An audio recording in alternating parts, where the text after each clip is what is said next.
জ্বালানি গ্যাসের তীব্র সংকটের মধ্যেও থেমে থাকেনি ঐতিহ্য। গ্যাস না মেলায় কয়লার উনুনেই রান্না করে প্রায় 4,000 মানুষের ভোজের আয়োজন করল এক তৃণমূল নেত্রীর পরিবার। গ্যাসের আকালের সময় টিএমসি নেত্রীর বাড়িতে এই ধরনের ভোজ, আর জাঘিরি এলাকাতে ব্যাপক চর্চা শুরু হয়েছে। হুগলি শ্রীরামপুরের রাজ্যধরপুর পঞ্চায়েতের বিবির বের এলাকার ঘটনা। গত 18 বছর ধরে অনুষ্ঠিত হয়ে আসছে তৃণমূল নেত্রী প্রিয়াঙ্কাদের বাড়ির অন্নপূর্ণা পুজো। প্রত্যেক বছরের মতো এবছরও গ্রামবাসীদের জন্য ছিল এলাহি ভোজের আয়োজন। মেনুতে ছিল বৈচিত্র্য, ছিল রাধা বল্লভী, ছিল ছোলার ডাল, পনির রোল, পোলাও, আলুর দম, মটর পনির, খিচুড়ি, চাটনি, পাঁপড় এবং রসগোল্লা। তবে এসবের আয়োজনের সবচেয়ে বড় সমস্যা জ্বালানি গ্যাসের তীব্র সংকট। আয়োজকদের দাবি, যুদ্ধজনিত পরিস্থিতির জেরে গ্যাসের সরবরাহ ব্যাহত হওয়ায় বিপাকে পড়েন রাঁধুনিরা। বহু চেষ্টা করেও বাণিজ্যিক গ্যাসের সিলিন্ডার জোগাড় করা সম্ভব হয়নি, ফলে বাধ্য হয়ে ভরসা করতে হয়েছে পুরনো পদ্ধতিতে, অর্থাৎ কয়লার উনুনে। 4টি বড় কয়লার উনুন তৈরি করে প্রায় 600 কেজি কয়লা পুড়িয়ে রান্না করা হয় 4,000 মানুষের খাবার। যদিও বর্তমানে রান্নার কাজে কয়লার ব্যবহার প্রায় উঠেই গেছে, তবুও পরিস্থিতির চাপে সেই পথেই হাঁটতে হয়েছে আয়োজকদের। শুধু তাই নয়, কয়লা এবং ঘুঁটে সংগ্রহ করাও ছিল যথেষ্ট কষ্টসাধ্য, তেমনটাও জানাচ্ছেন স্থানীয়রা। একবার শুনে নিন সঞ্জয় বিশ্বাস, স্থানীয় বাসিন্দা, তার বক্তব্য। সমস্যা হচ্ছে গ্যাসের সমস্যা। আমরা গ্যাস পাচ্ছি না, সব জায়গায় ফোন করেছি, কিন্তু আমরা এটা অনেক বড় কাজ, 4,000 লোক খাবে আজকে, তার জন্য আমরা অনেক সমস্যার সমাধান হয়েছে। অনেক চিন্তা ভাবনা করে আজকে এই কয়লা এসেছি, না হলে আমরা লোকজনকে খাওয়াতে পারবো না। আমরা অনেক চিন্তা ভাবনা করেছি, করে কিছুতে কিছু করতে পারিনি। এখানে ফোন করেছি, ওখানে ফোন, কিছুতে গ্যাস পাইনি। লাস্ট আমরা কয়লাতে এসেছি অনেক কষ্টে। তাতে সন্দীপদা আমাদের খুবই সহযোগিতা করেছে, ঘুঁটে কিনে এনেছি, গ্যাসের কয়লা সাহায্য করেছে, কয়লা পাওয়া যাচ্ছে না, ইট কিনে দিয়েছে, সবাই মিলে সহযোগিতা। আমরা 4টে উনুন করেছি। প্রিয়াঙ্কা দে, যিনি হুগলি জেলা পরিষদের সদস্য, তার পরিবারের এই উদ্যোগে ঐতিহ্য রক্ষার পাশাপাশি উঠে এসেছে জ্বালানি সংকটের একটা বাস্তব ছবি। তার স্বামী সন্দীপ দে, তিনি জানাচ্ছেন, এখন আর সহজে কয়লা পাওয়া যায় না। অনেক চেষ্টা করেও গ্যাস জোগাড় করতে পারিনি, আর পরিস্থিতির চাপে আমাদের এই ব্যবস্থা নিতে হয়েছে। একবার শুনুন সন্দীপ দে, টিএমসি নেত্রীর স্বামী, তার বক্তব্য। দেখুন, আমাদের এই পুজোটা আজকে 18 বছরের পুজো। প্রতি বছরই কম বেশি এই 3 দিন পুরো গ্রামের মানুষ আমাদের সাথে থাকেন। এটা মোদিজির অরিজিনাল বিকাশ, আর কি বলবো। উনি তো 14 সালে এসছিলেন মানুষকে এটা বলে বিকাশ করবেন। আজ উনি কি বিকাশ করেছেন আমার পেছনে তার উদাহরণ। একটা দেশের প্রধানমন্ত্রী, উনি জানেন না বৈদেশিক অবস্থা। সবাই জানতো যুদ্ধ যে কোনো সময় লাগবে, একমাত্র মনে হয় উনি ছাড়া। ভোটের এই যুদ্ধের ঠিক কদিন আগে উনি ইসরায়েলের প্রধানমন্ত্রীর সাথে গিয়ে হাত মিলিয়ে এলেন। তো গ্যাস কোথা থেকে পাবো? কত কয়লা কিনেছেন?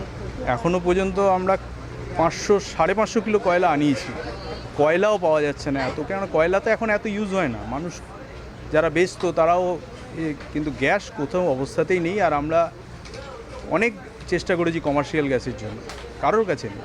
দেখা যাচ্ছে একটিমাত্র গ্যাস আর পুরোটাই কয়লা, সেটাও বাড়ির গ্যাস বলে মনে হয় না, বাড়ির গ্যাস না, এটাও কমার্শিয়াল। আমাদের যে ক্যাটারার জোগাড় করে এনেছেন অনেক কষ্টে, তার স্টকে ছিল, কিন্তু কি যেটা লুচি জাতীয় আইটেম যেটা হবে না হয়তো এতে, তাই উনি করছে, বাকি সবই কয়লা। এত মানুষের খাবার এই কয়লায় চলছে। শেষ মুহূর্তে তো একটা ভোগান্তিতেও পড়তে হচ্ছে এত কয়লা জোগাড় করতে। শেষ ভোগান্তি, ওই বললাম প্রথমেই, এটাই হচ্ছে মোদিজির বিকাশ। আপনারা সার্বিক অবস্থা দেখতে পাচ্ছেন তো এখন রাজ্যে ভোটের অবস্থা। ওই যে প্রথম দিন থেকে বলে এসেছিলেন বিকাশ করবেন, এই বিকাশ করতে করতে আমাদের আজ কয়লার উনুনে দাঁড় করিয়েছেন। আর কদিন পরে আর কোথায় নিয়ে গিয়ে দাঁড় করাবেন জানি না। দিনের শেষে হয়তো ভারতবাসী বাড়িতে থাকতে ভুলে যাবে, লাইনেই দাঁড়াবে। এ বিষয়ে আমার কলিগ পার্থ রাহা তার রিপোর্টে ঠিক কি তুলে ধরেছেন, আসুন দেখা যাক। এবার গ্যাস যে আকাল বা গ্যাসের যে সংকট, তার প্রভাব কিন্তু সরাসরি পড়ল পুজোর ভোগে। অন্নপূর্ণার ভোগ পুজো চলছে। এই অন্নপূর্ণা পুজোয় কিন্তু ভোগ যেটা তৈরি হয় প্রত্যেক বছর ধরে আসছে রীতি অনুযায়ী, সেই ভোগের কিন্তু এবার প্রকোপ পড়ল গ্যাসের। হুগলির শ্রীরামপুরে বিয়েবাড়িতে পুজো হয়ে আসছে বহুকাল ধরে। সেই পুজোয় কিন্তু প্রায় 3 থেকে 4,000 মানুষ ভোগ খায়।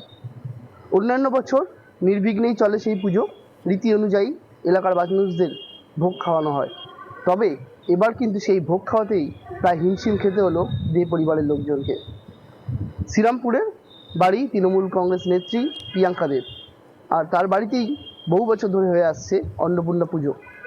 এই অন্নপূর্ণা পুজো উপলক্ষে যেমন একদিকে এলাকার মানুষেরা ভোগ খেতে যায়, তেমনি কিন্তু তার দলেরও একাধিক মানুষ কিন্তু আসেন সেই বাড়িতে ভোগ খেতে।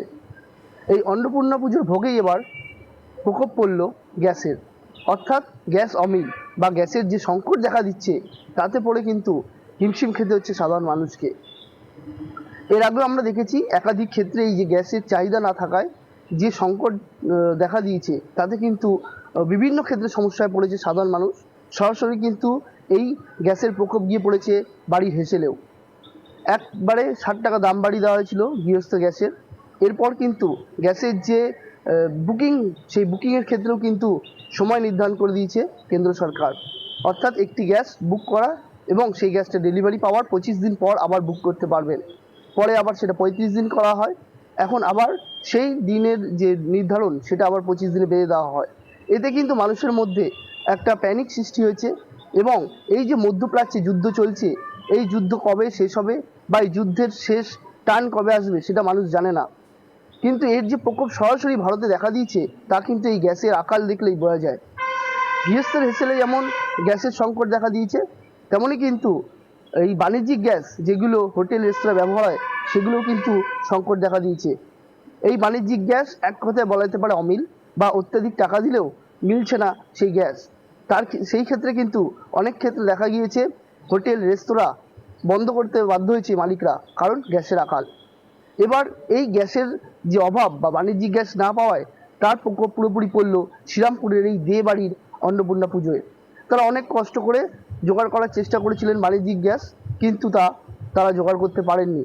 তাই বাধ্য হয়েই কাঠের কয়লা এবং উনুনে রান্না হচ্ছে প্রায় 4000 মানুষের ভোগ। সন্দীপ দে শ্রীরামপুরের বাসিন্দা, তিনি যেটা জানাচ্ছেন যে তার বাড়িতে বহুকাল ধরে এই পুজো হয়ে আসছে।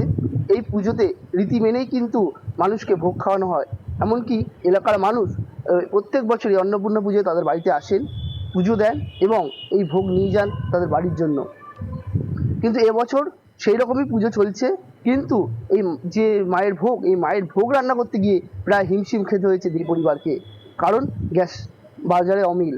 তাই বাধ্য হয়ে কাঠ কয়লা ঘুঁটে এগুলো জোগাড় করছেন তিনি। তবে তিনি এটা জানাচ্ছেন যে বর্তমানে কাঠ কয়লা ঘুঁটে এগুলো প্রায় ব্যবহার বন্ধই হয়ে গিয়েছে, তাই বাজারেও পাওয়া যাচ্ছে না। আর এই গ্যাসের যে চাহিদা, সেই চাহিদা যখন অমিল, সেই ক্ষেত্রে কিন্তু এই ঘুঁটে বা এই কাঠ কয়লা সেগুলোও দামও প্রায় চড়া হয়ে গিয়েছে, এমনকি জোগাড় করতেও হিমশিম খেতে হচ্ছে। তাই বাধ্য হয়েই এই 4000 থেকে 4500 মানুষের রান্না কিন্তু হলো এই কাঠ কয়লা দিয়ে। তিনি অবশ্য কটাক্ষ করতে ছাড়েনি বিজেপিকে। তিনি যেটা জানাচ্ছে যে আচ্ছে দিন বলেছিলেন, কিন্তু এরকম দিন আসবে তিনি ভাবতে পারেননি। এই যে মানুষকে বিপদের মুখে ঠেলে ফেলা হলো, এই যে গ্যাস যেটা দৈনন্দিন জীবনে সবসময় মানুষের প্রয়োজন, সেই জিনিসটাই যদি এখন অমিল হয় তাহলে মানুষ চলবে কি করে, বা তাদের যে সংসারের নিত্য প্রয়োজনীয় কাজ বা রান্না বান্না এগুলো কি করে চালাবেন, সেই নিয়েই কিন্তু মাথা হাত পড়েছে সাধারণ মানুষের। এখন এই যে গ্যাসের চাহিদা সেটা যেমন প্রত্যেকটা অনুষ্ঠান বাড়িতে দেখা দিচ্ছে, এমনকি এই যে পুজো অর্চনা বা ভোগ রান্নার ক্ষেত্রেও কিন্তু দেখা দিচ্ছে এই গ্যাসের সংকট। এই সংকট কবে মিটবে সেটা কারুর জানা নয়, তবে সবাই চাইছেন তাড়াতাড়ি মিটুক, আবার পরিস্থিতি স্বাভাবিক হোক। সমস্ত খবরের আপডেট পৌঁছে দেবো আপনাদের কাছে। অবশ্যই নজর রাখুন আজ তাক বাংলায়, সাবস্ক্রাইব করতে ভুলবেন না।